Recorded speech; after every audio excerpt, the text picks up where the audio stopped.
রূপা আর তার মা বাবা মিলেই তাদের পরিবার। রূপার বাবার নাম রামু। গরিব বাবা কোনো রকমে সংসার চালায়। রূপার এক কাকা ছিল, খুব চতুর মানুষ। তার নাম অমরেশ। একদিন রূপার বাবার কাছে অমরেশ এসে বলল, দাদা, আমি একটা ব্যবসা করতে চাই। আমার ইচ্ছে তুমিও আমার সাথে থাকো। দুই ভাই মিলে করলে লাভের অর্ধেক অংশ তুমি পাবে। যেহেতু তুমি খুব কষ্ট করে চলো মেয়েটাকে নিয়ে, তাই আমি এটা চাচ্ছি। তুমি কি বলো? রামু খুশি হয়ে বলল, ঠিক আছে। তখন রূপা বলল, কাকু, আমার কাছে কিছু জমানো টাকা আছে, তোমার দরকার হলে নিতে পারো। অমরেশ খুশি হয়ে রূপার সেই টাকাটা নিয়ে নিল। এর দুদিন পর কিছু কাগজপত্র নিয়ে রামুর থেকে স্বাক্ষর করিয়ে নিয়ে যায় অমরেশ। পরের দিন গ্রামের মোড়ল লোকজন পাঠায় রামুর বাড়িতে। মা, কি হচ্ছে এখানে? জানি না সোনা, চুপ করে শোন। তারা এসে রামুকে বলে তাদের ঘর বাড়ি সব খালি করে দিতে।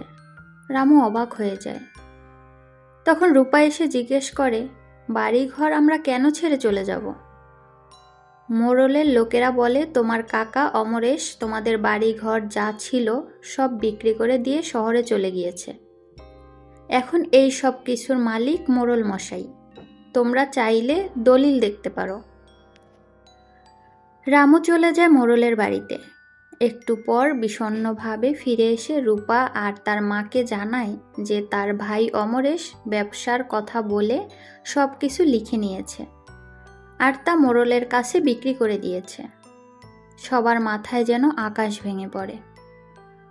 কোনো উপায় না পেয়ে তারা মোড়লের থেকে কিছু সময় চেয়ে নেয়। এরপর নদীর কাছে একটি অস্থায়ী কুঁড়েঘর বানিয়ে চলে যায় সেখানে। তাদের অবস্থা খুব খারাপ, ঠিকমতো খাবারও জোটে না। রূপা রোজ সকালে দেখে বাচ্চারা স্কুলে যায়, সে তাকিয়ে থাকে। তারও পড়াশোনা করার খুব ইচ্ছে, কিন্তু তাদের অবস্থা ভালো না থাকায় তার আর পড়াশোনা করা হয়ে ওঠে না। তার মা তাকে ডেকে বলে শাক তুলে আনতে, কারণ ঘরে খাওয়ার মতো কিছুই ছিল না। তো এই ঝুড়িতে করে শাক তুলে আন। রূপা শাক তুলতে গিয়ে দেখে একটি গাছের নিচে এক বৃদ্ধ বসে হাঁপাচ্ছে। রূপা তাকে জিজ্ঞেস করে, এখানে একা কেন এভাবে বসে হাঁপাচ্ছে? বৃদ্ধ লোকটি বলে, তার যাওয়ার কোনো জায়গা নেই। এই গ্রাম ওই গ্রাম ঘুরে আর যে যা দেয় তাই খেয়ে থাকে, কিন্তু গত 2 দিন ধরে সে কোনো খাবার খেতে পায়নি। রূপা তাকে বলে যে আমাদের ঘরে আজ শুধু শাক রান্না হবে। যদি তুমি কিছুক্ষণ অপেক্ষা করো তাহলে আমি তোমাকে শাক খাওয়াতে পারি। বৃদ্ধ লোকটি বলল, আমি এখানে কয়েকদিন থাকব। এরপর রূপা শাক তুলে বাড়িতে যায় রান্না করতে। রান্না হলে সে নিজের ভাগেরটা বাটিতে নিয়ে রেখে দেয়। তার মা খেতে বললে সে একটু খেয়ে বলে আবার পরে খাবে, এই বলে তুলে রাখে। তুমি এটা কি করছো? আমি আমার জন্য কিছু শাক আলাদা করে রাখছি। একটু পর রূপা সেই শাক বৃদ্ধ লোকটিকে দিয়ে আসে। এই নাও দাদু, তোমার জন্য শাক। ধন্যবাদ মা, খুব খুশি হলাম। এভাবে তাদের ঘরে যা কিছুই রান্না হয় রূপা নিজের ভাগ থেকে সামান্য খেয়ে বাকিটা বৃদ্ধ লোককে দিয়ে আসে। একদিন তাদের ঘরে কোনো খাবার ছিল না। রূপা সেই বৃদ্ধ লোকের কাছে গিয়ে বলে, আজ তুমি অন্য কোথাও গিয়ে খাবার খুঁজে খাও। আমার অপেক্ষা করলে তুমি না খেয়ে থাকবে, কারণ আমাদের ঘরে আজ কিছুই রান্না করার মতো নেই। বৃদ্ধ তখন রূপাকে একটা আমের আটি দিয়ে বলে, এটা তোমার বাড়িতে লাগিয়ে রেখো। রূপা সেই আটি এনে ঘরের পাশে লাগিয়ে রাখে। পরের দিন সকালে দেখা যায় মস্ত বড় এক আম গাছ, আর তাতে পাকা আম ধরেছে। রূপা খুশি হয়ে তার মা বাবাকে ডেকে দেখায়, তারাও দেখে অবাক। রূপা তখন সেই বৃদ্ধের কথা তাদেরকে বলে। রূপার মা বাবা যায় সে বৃদ্ধকে খুঁজতে, কিন্তু সেখানে কেউ নেই। রূপার বাবা আম পেড়ে বাজারে নিয়ে যায় বিক্রি করতে। অসময়ে এমন আম দেখে সবাই কিনে নেয়।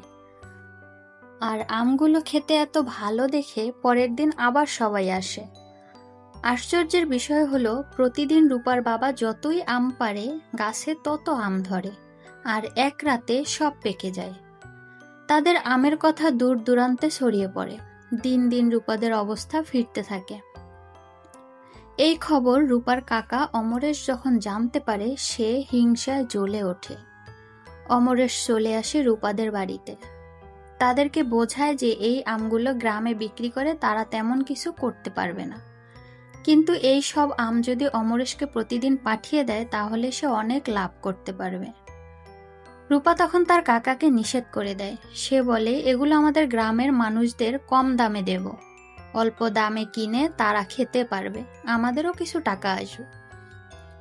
অমরেশ যখন দেখলো তার পরিকল্পনা কাজে লাগছে না, তখন সে উল্টো চাল দিল। সে মোড়ল মশাইয়ের কাছে গিয়ে বলল। মোড়ল মশাই লোকজন নিয়ে রামুদের বাড়িতে আসলো। মোড়ল বলল, তোমার সব জমি জায়গা বাড়িঘর আমি কিনেছি, তাই ওই বাড়ির সব কিছু আমার। তুমি এই আমের আটি ওখান থেকে নিয়ে এসেছো, তাই এই গাছের উপর শুধু আমার অধিকার। রূপার বাবা সহজ সরল মানুষ, তাই এত সব কিছু সে বুঝতে পারে না। সে মোড়লের কথায় রাজি হয় এবং রূপা আর তার মাকে বলে, সৃষ্টিকর্তা আমাদের জন্য যা রেখেছেন আমরা ততটুকুই পাবো, এর বেশি নয়। যদি এই গাছ এখন ওনাদের প্রাপ্য হয় তাহলে তারা নিয়ে যাক, আমরা আর কিছু বলবো না। এই বলে রামু সব আম নিয়ে যেতে বলল। তখন মোড়ল তার লোকজনকে গাছে তুলে দিল আম পাড়ার জন্য, কিন্তু তখনই গাছের সব আমগুলো যেন সাপ হয়ে গেল। ভয়ে মোড়লের লোকেরা সবাই পালিয়ে গেল। একটি সাপ গাছ থেকে নেমে মোড়ল আর অমরেশের দিকে ছুটল। তখন তারা দৌড়াতে দৌড়াতে বলল, আমাদের ক্ষমা করে দাও, আমাদের ভুল হয়ে গেছে, আমরা আর কখনো লোভ করব না, কাউকে ঠকাবো না। কিছুদিন পরে শোনা যায় অমরেশের চাকরি চলে যায়। সে গ্রামে চলে আসে মোড়লের কাছে সাহায্য চাইতে, কিন্তু মোড়ল তাকে তাড়িয়ে দেয়। আর এক সময় বৃদ্ধ মোড়লকে তার ছেলে বাড়ি থেকে বের করে দেয়।